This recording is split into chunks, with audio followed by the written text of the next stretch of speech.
একদিকে বাংলাদেশে অস্থির পরিস্থিতি, অন্যদিকে সীমান্তবর্তী লালগোলাতে এবার ওয়াচ টাওয়ার তৈরি নিয়ে শুরু হলো জটিলতা। ভারত বাংলাদেশ সীমান্তের নিরাপত্তা ব্যবস্থাকে জোরদার করতে ওয়াচ টাওয়ার নির্মাণ করার সিদ্ধান্ত গ্রহণ করেছে সীমান্তরক্ষী বাহিনীর জওয়ানেরা।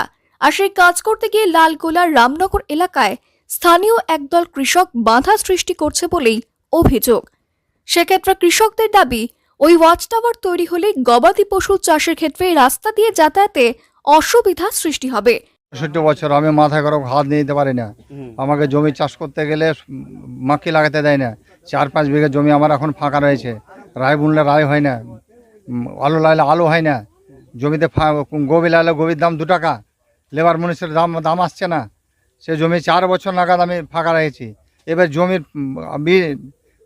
খেতে নিয়ে আসবো, বাড়ি আলু নিয়ে আসবো, তো মাথায় করে আনতে হবে। আমাকে সাইকেল নিয়ে যেতে না, গাড়ি নিয়ে যেতে দেয় না।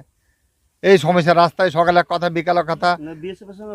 পাল্টা বিএসএফ সূত্রে জানা গিয়েছে 149 নম্বর ব্যাটালিয়নের নিজস্ব নিয়ন্ত্রণাধীন ওই জমির ওপরই ওই ওয়াচ টাওয়ার তৈরি করা হবে দেশের নিরাপত্তা ব্যবস্থাকে মজবুত করার জন্য। সেক্ষেত্রে কোনোভাবেই কৃষকদের সমস্যায় পড়তে হবে না। আটকায়, বলে যে রাস্তাতে যাতায়াত করা যাবে না। আমি বললাম কেন? এখান দিয়ে গাড়ি যাবে, চাষিদের ভ্যান যাবে, সবজি আসবে, ফসল আছে, কারণ চাষি আমাদের এদিকে বেশিরভাগই হচ্ছে সবজি চাষ। তো তারা আসবে, বলছে না কোনো, আমি মেম্বার একজন গ্রাম পঞ্চায়েতের, বলছে না কোনো মেম্বার প্রধান কাউকে চিনে না, এখান থেকে যাতায়াত করা যাবে না। ঠিক আমি পুনরায় গাড়ি ব্যাকে গিয়ে আবার পিছন দিয়ে নিচে দিয়ে নেমে আসলাম। নেমে এসে দেখি এখানে যে সমস্যা, কারণ যে রাস্তাটাতে আজকে বন্ধ করছে সেই রাস্তাটাতে পুরো চাষিদের এখানে সবজি যাতায়াত করে। প্রথমত এই রাস্তার ওপর দিয়ে কিন্তু যতগুলো ফসল মানে চাষিদের সম্পূর্ণ যাতায়াত করতো, কোনো সমস্যা হতো না। এখন পুরো ওপরটা বন্ধ করে দিয়েছে।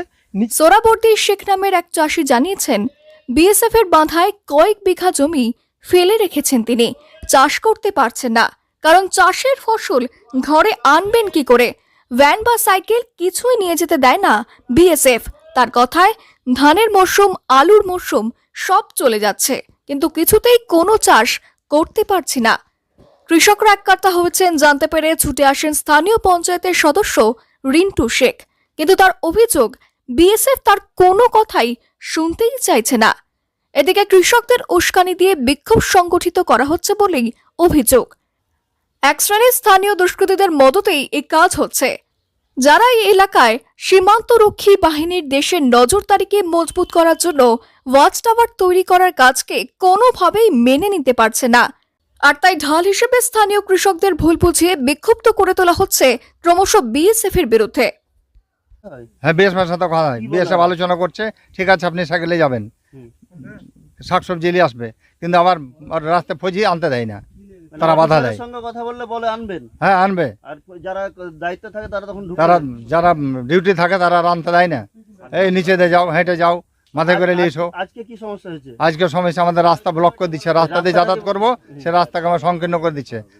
মুর্শিদাবাদ থেকে কৌশিক অধিকারীর রিপোর্ট, লোকাল 18 বাংলা।